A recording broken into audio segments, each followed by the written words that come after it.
So I'm Eric Worth. I'm the Director of Admissions for S.I.T. Study Abroad. I've been at S.I.T. for 5 years now, and prior to working at S.I.T., I've been a program coordinator for a small study abroad provider, the resident director for a study abroad program in Spain, and the associate director for Suffolk University working with incoming international students. My name is Ryan Rath, and I'm the admissions manager for the Experiment International Living. I've been doing this for a couple of years now. I started as a group leader for the Experiment. I took a group of high school students to Germany a few years ago. And before that, just to talk about my study abroad experience, when I was 19, I did a semester abroad in a very bad program. But it was a good chance to get out of the country. And then by the time I was in my mid-20s, I managed to go back to Germany to do a full-year immersion program in Heidelberg. It's a legitimate, whatever that means, German students. I was fully enrolled. It was a much more challenging study abroad experience, but knew that I wanted to get into study abroad, and sure enough, I found the way in here at World Learning the Experiment. Very nice. Okay, so I'm not sure how this has been done in the past, but you want to explain kind of some of the enrollment kind of management kind of decisions and kind of the gist of your job and position? Sure. So just to, usually when we talk with IE students, it's what questions do you have, or practitioner inquiry. What do you want to know from us about how S.I.T. Study Abroad works?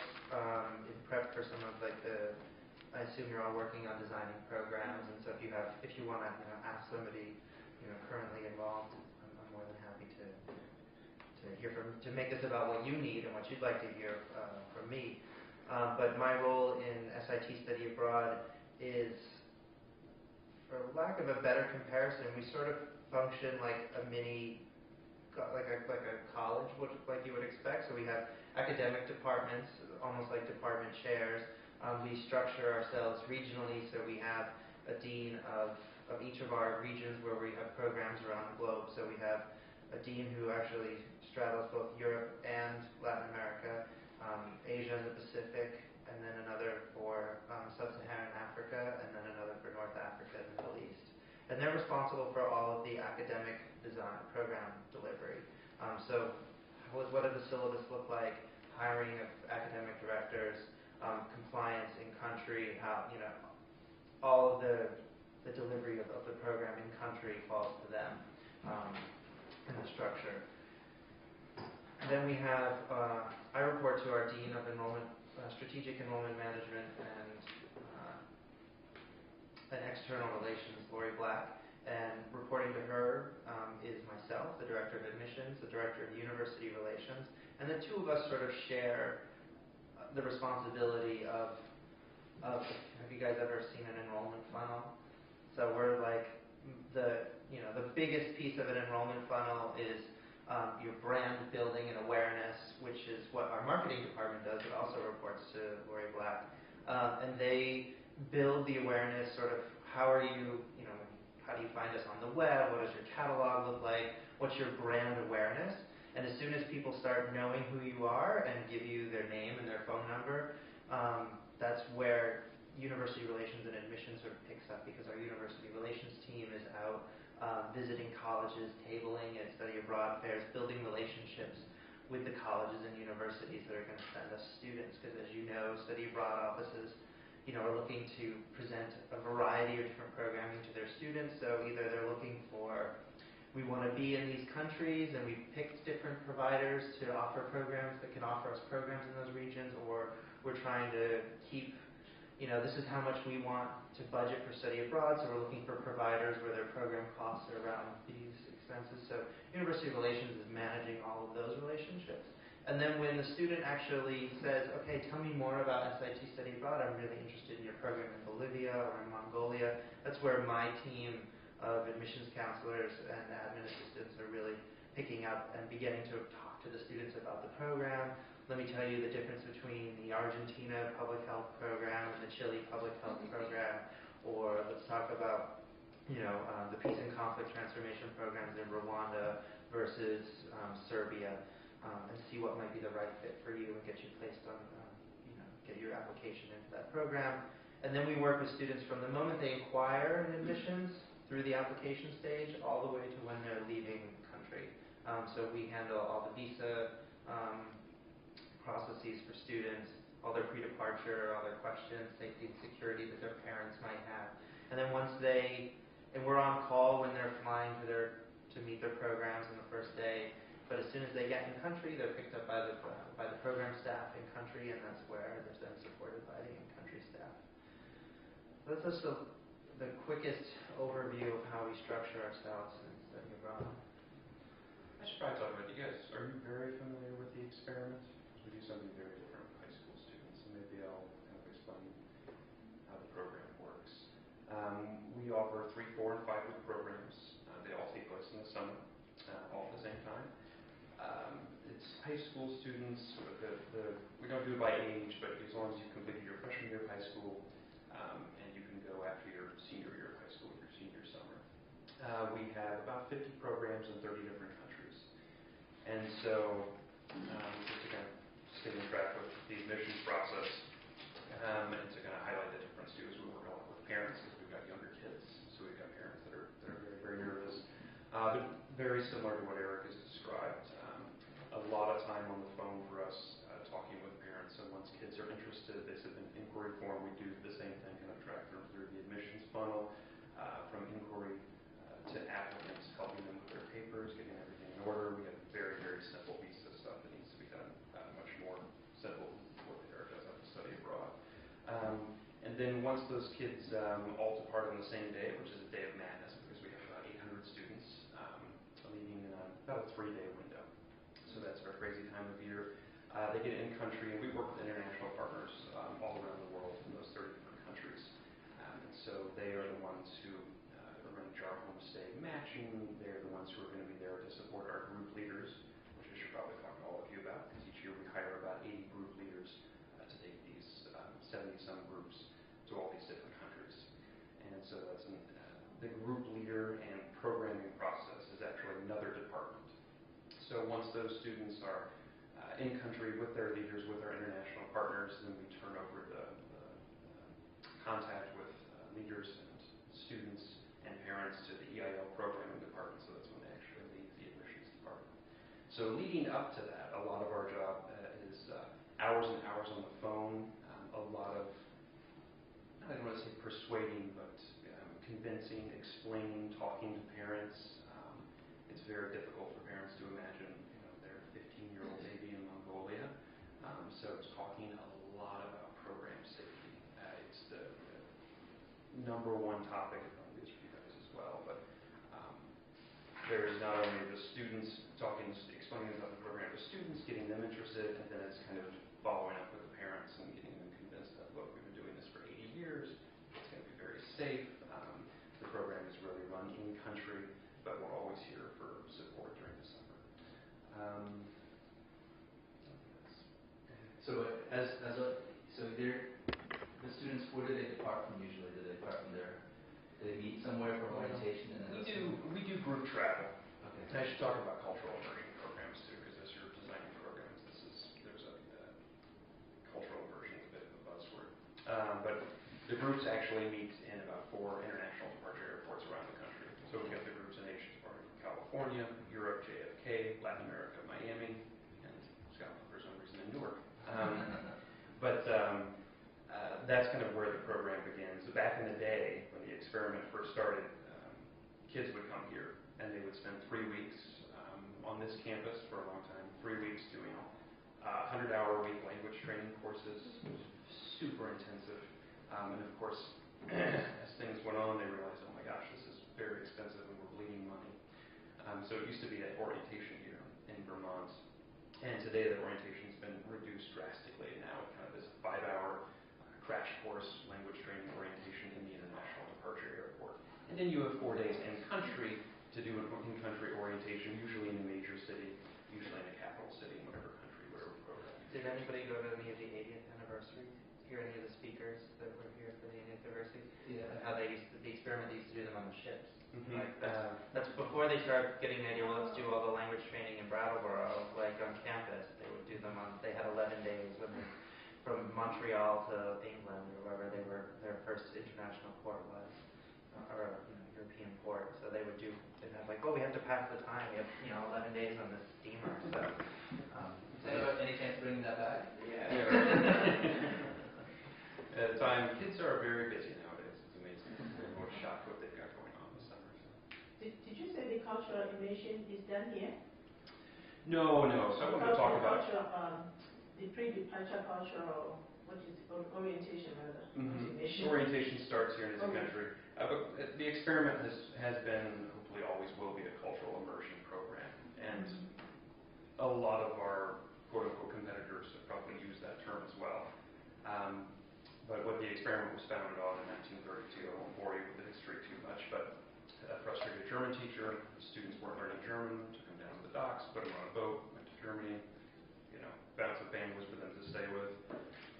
And they came back from this trip and they were speaking German fluently, wonderful.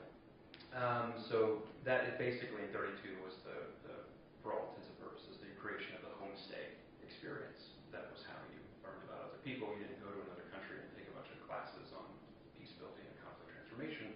You just went and lived with them in their house. That was the idea. It's a long time ago.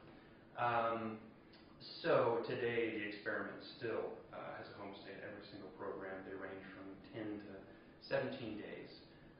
But I always am interested when I talk about our competitors talking about cultural immersion when they don't offer a homestay experience. So that would always be the follow-up question for me if I was talking to someone about a study abroad program for a high school student that's a month long and they say, we offer cultural immersion. Well, how exactly do you offer cultural immersion when there's not a homestay component? How do you get that in the hotel lobby? Do you get that in the hostel with all the other teenagers? I mean, it's possible. I'm not saying it's not possible, but so that's what the experiment is kind of prided itself on since its foundation, is that cultural immersion in country, in a homestay, living with family. Ryan, how do you vet the families that you put the students with? I've always been curious about that. Sure. Our partners do that, so we share pieces of the application, and some of the pieces of our application are actually created for our partners so that they can do that. So, depending on the country, in France we have 10 programs. So there's a big office there, and then there are representatives from every homestay community that do the actual homestay family matching, which is great for a couple obvious reasons. They're from the community where the kids are going to stay. So of course they screen the families, they meet the families, they interview the families, they inspect the home, but also they're from the community. They've been there for some time, they understand the subtleties, the history of that family and that community.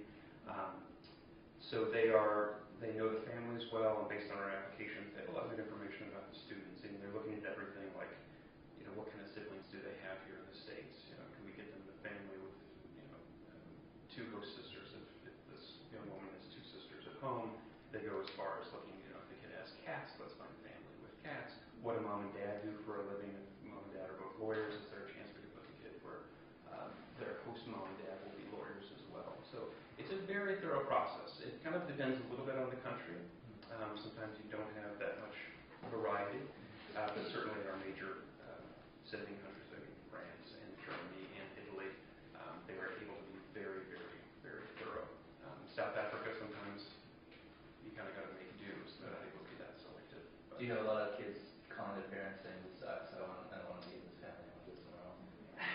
It's surprisingly few. It's texting's actually the worst thing. The calling wasn't that bad because they actually have a conversation, but that is the worst possible thing. Because the kid those are the two words that come. This sucks. And then immediately they call us and, my son's having a terrible time, and everything gets blown out of proportion. I still work on call. I worked on call this summer. So that's usually where the biggest problems emerge is too little communication, between the parent and students. So very interesting now with international cell plans and SIM cards going in iPhones. Definitely changes things. Helicopter parents. Yes, yeah. Are you guys familiar with the model of S.I.T study abroad? Like what makes an S.I.T study abroad program an S.I.T study abroad program? We've heard about it. I don't actually know it. Please tell us. I don't know. We've had professors discuss it, but. Okay. So the S.I.T model is field-based experiential experiential learning programs that focus on examining critical global issues from engaging with local communities and practitioners that are experts in their field. So what makes an S.I.T. Study Abroad program unique from, say, CIEE or IES or some of the other big study abroad providers is that because S.I.T. builds its academics from our own accreditation as an institute, since S.I.T. is accredited by NIASC, your graduate program or study abroad programs, we don't need to affiliate ourselves. We don't need to say, oh, your credits are coming from the University of X, Y, or Z, and then they'll transfer back to your home university. As you get an S.I.T. transcript, and your university will then transfer the credits, back to your degree program. So that allows us to really focus on what's being done in the field, as opposed to what what's just being said in the classroom. So our students, they all stay with homestay families like the experiment. So we believe that that's a really integral part of cultural immersion, is being a part of a local community, not just renting an apartment with some other students who might be all be foreigners themselves, or not presenting the same kind of opportunities that being with a homestay family. Students take an intensive language seminar where if English is not the native language of where the students are studying, they take, not just, if it's an area where there's a colonial language, they may take that, and they may also take the native language as well. So, of course, if you're in France or Spain, taking French or Spanish, but then if you're in Senegal, you're taking French and Wolof, for example, or if you're in Madagascar, it's Malagasy and French, or depending on where you're at. Bolivia, they're taking Spanish, Quechua, and Aymara. And the program directors are in charge of that, the country directors?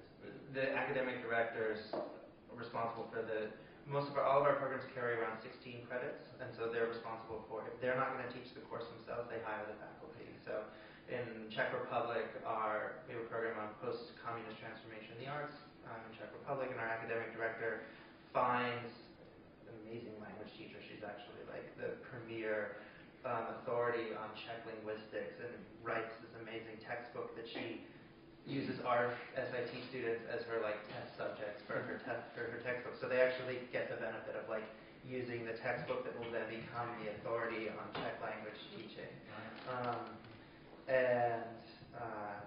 And so then they bring in history teachers to so the other part, so we've got intensive language study, we have thematic seminar, which is sort of steeping the students in what they need to know in the background history, the culture, politics, social studies of the area.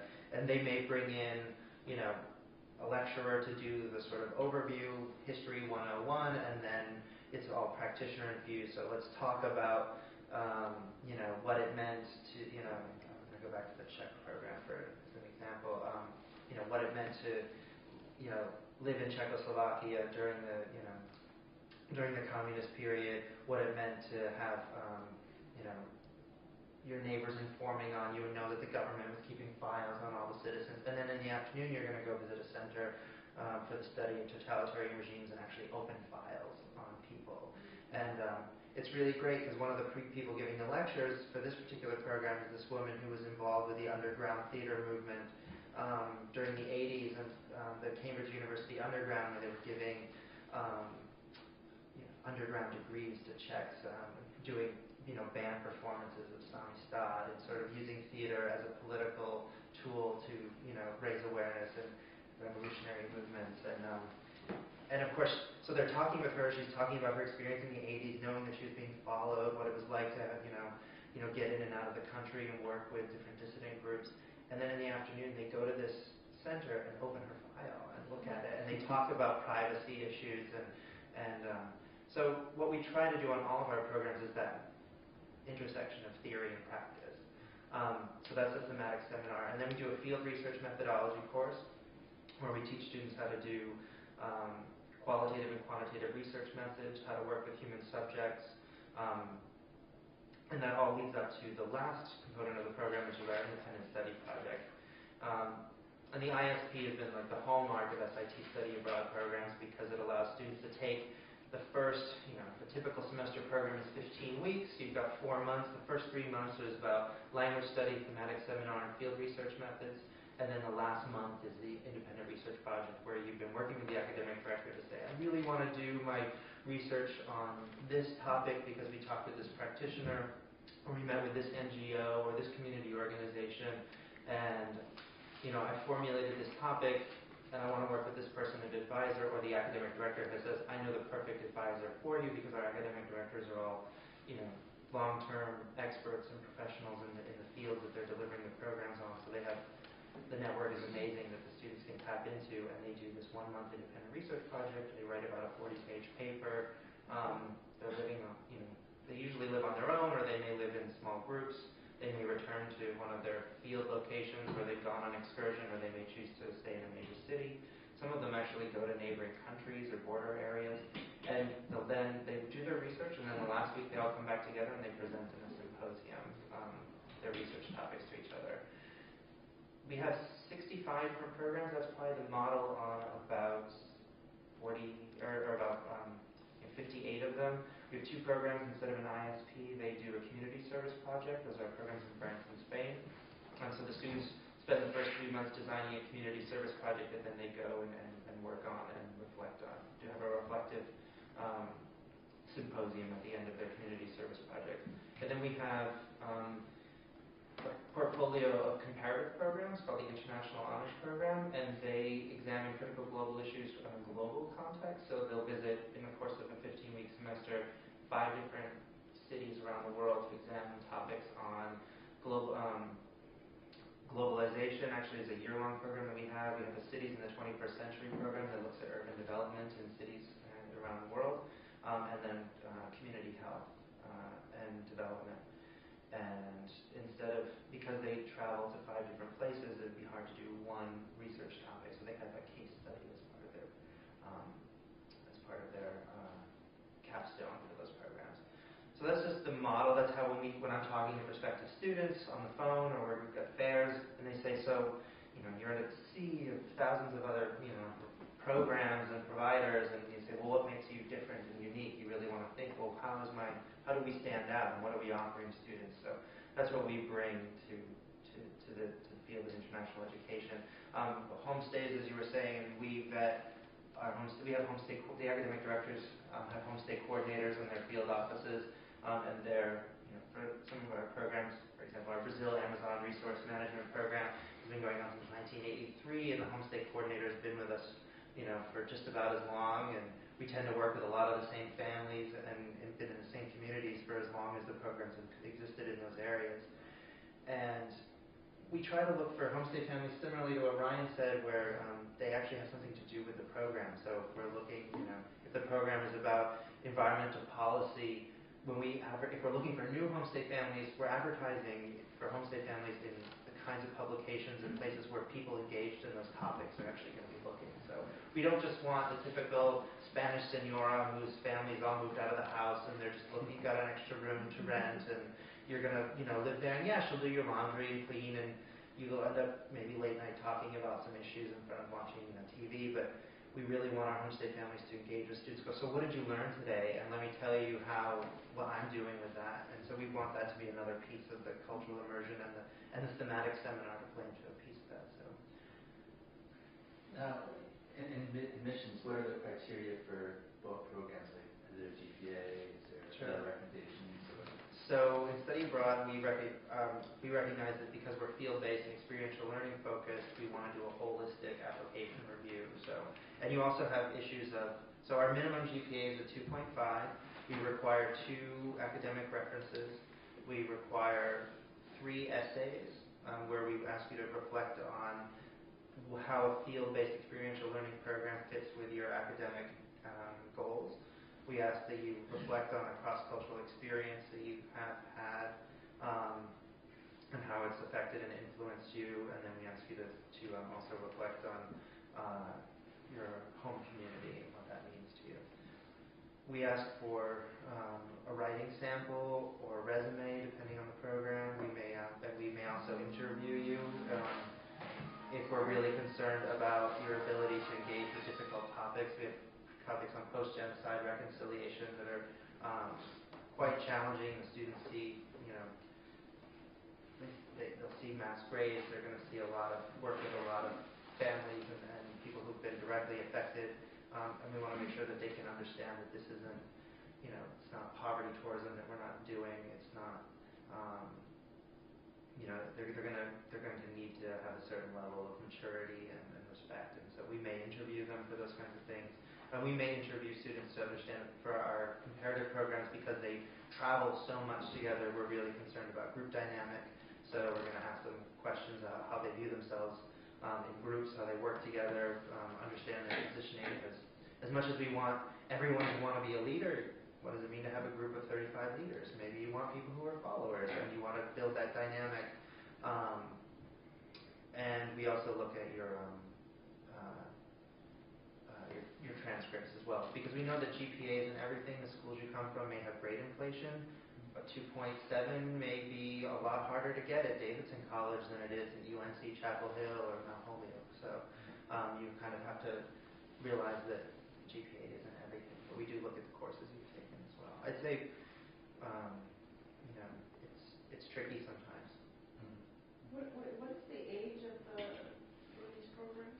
I mean, typically they're juniors, so 19, 20. But I mean, that's average to, but we certainly get students who are, non-traditional students. We've had a 45-year-old, 35-year-old, 26-year-old. I mean, we've had a 17-year-old, who was a, child prodigy, and then all of a sudden your liability forms go out the window because, you assume that everybody who's signing your forms is the age of majority, and what does that mean if all of a sudden they're not? We don't have an age policy. Specifically as a non-discrimination, to be non-discriminatory explicitly in our policies saying you must be 18 to go in this program. But if I get a 17-year-old, I'm going to look at what program do they want to go to, what is the age of majority in that country, how much liability and risk do we want to open ourselves up to. You can't just send it over to Ryan. Well, they want college credit, and Ryan's programs don't offer, are non-credit bearing, and ours are credit bearing. So primarily it's undergrad.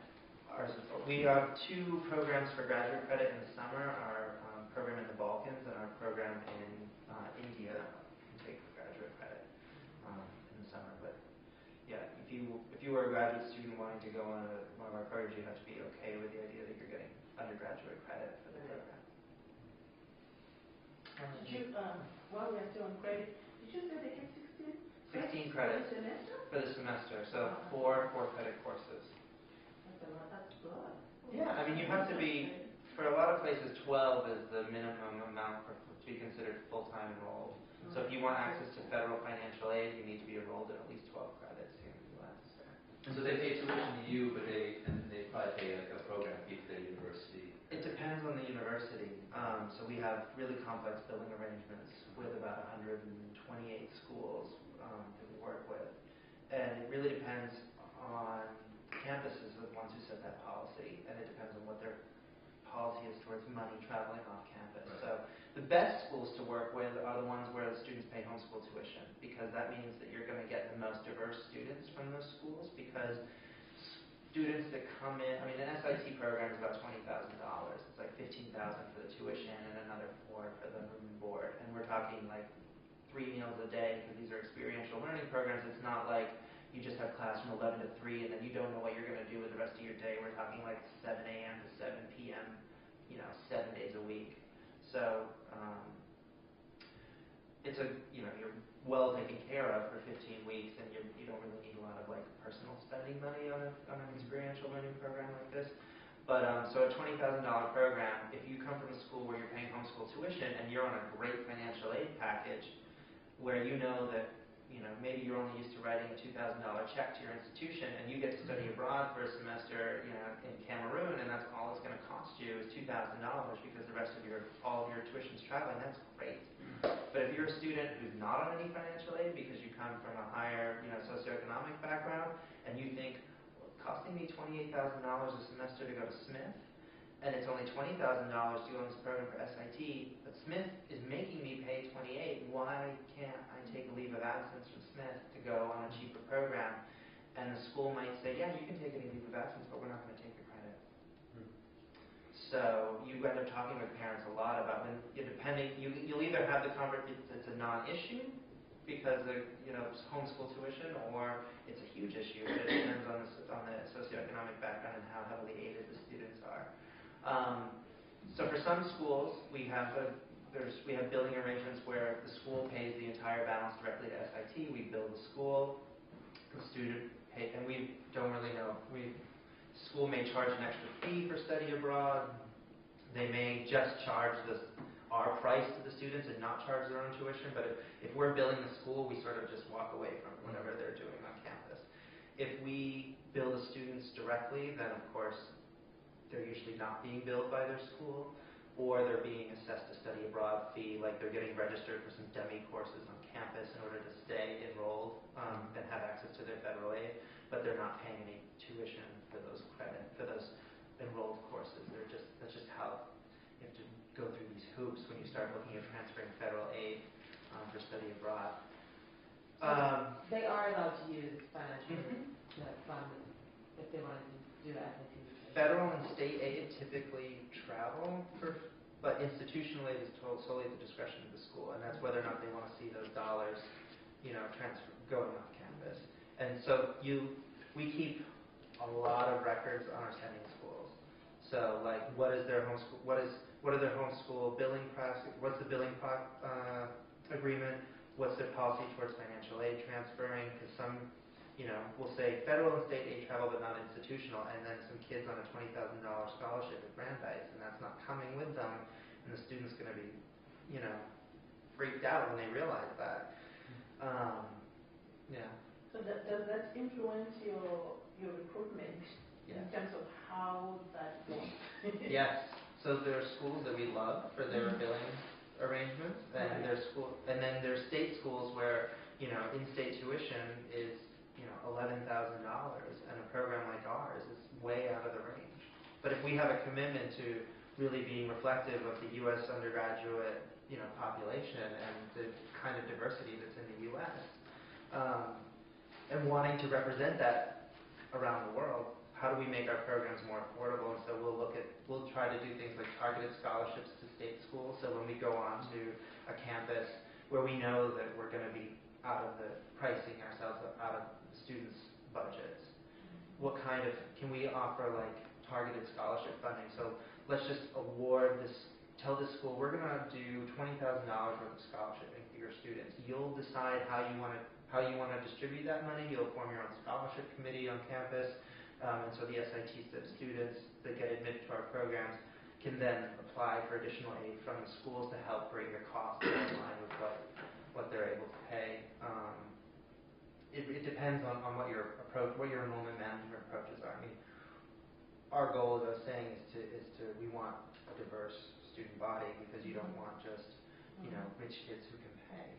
You want to be reflective of, you want to be as inclusive as you can, and so we work hard to develop different strategies. Right now we match Pell grants, so if you're on the Pell, we'll automatically say, okay, you got the $2,775 for the semester for Pell that will transfer, so that money will come and discount your study abroad program. We're going to match that and discount your program another $2,775 automatically. We offer our own scholarships as well, and then the advancement office, as an alum, when you become an alum, they'll not only be contacting you to ask you to give to your new alma mater, but we're also contacting alums of our study abroad programs and their parents and saying, encouraging them to give, to contribute towards scholarships, and encourage people to make large and generous donations for reoccurring scholarships. And we have a couple of restricted funds that provide scholarships around environmental programs or international development or international studies. So if any of you becomes wildly wealthy or and would like to set up a restricted fund where the interest from your large donation funds a scholarship to a student every semester, the advanced office would be very happy to give it to you. And it's tax deductible too. Sorry, I'm going to monopolize it. No, your admission. That's good. And I'll pick up right there. That's a good segue. less words, and that's cultural immersion, and after that cultural immersion, we're talking to the high school students again. And group diversity is another one that I love to see on the literature of some of our competitors. They talk about group diversity, group diversity, group diversity. And then again, like the cultural immersion, you ask, well, how do you have group diversity? And then of course ties into scholarship. What kind of scholarship is done? There's an organization similar to ours just up the road. They offer a scholarship. They offer 2 scholarships a year. They send 600 students every year. So you have 2 scholarship students. That includes financial aid. So for the experiment, we have roughly 800 students a year that we send. This year, about over 400 of those students were scholarship students. So I'll be kind of moving backwards. Our application process is a subtle difference between the scholarship student application process and over the transom full pay students. For a student who wants to just apply online, there's now we have an essay the student has to write. There's a teacher reference form, some short answers. They can apply for financial aid, and we have certain scholarships that they can apply for. That can range up to 50% off of the program cost. Several students come in that way. But we also have what are called outbound ambassadors. So this is about the 450 scholarship students I'm talking about every year. There's a bit of a different process with these students.